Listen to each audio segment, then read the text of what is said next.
again, kind of going back to the poll that we did with our client base prior to this event or the launch, we saw that 57% of those who responded said their organization currently tracks data on the ethnicity of their leadership team, and a further 20% were planning to start to collect that kind of data. So, to your mind, what's the value of even tracking that employee data? And then the second question, really, the value of setting goals and targets for Black leaders in their organisation? Thanks for pointing out the two elements, Claire, because your slides identified that discrepancy between the intention to collect data and what they're going to do with it. So it almost made me think about the Bananarama song. It ain't what you do, it's the way that you do it.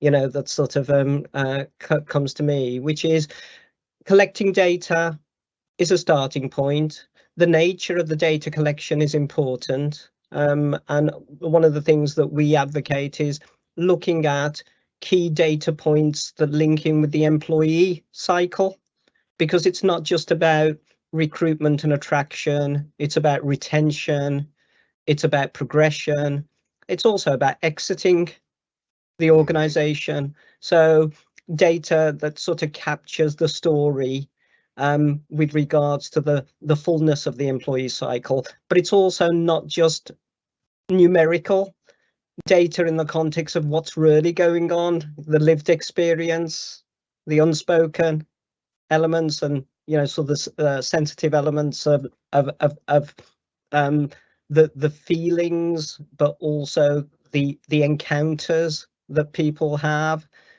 during that element. And then you'd expect me to say this, it's once you've collected that data, it requires courageous, committed, and pretty decisive leadership to determine where and how you do that, and that requires a proactive approach.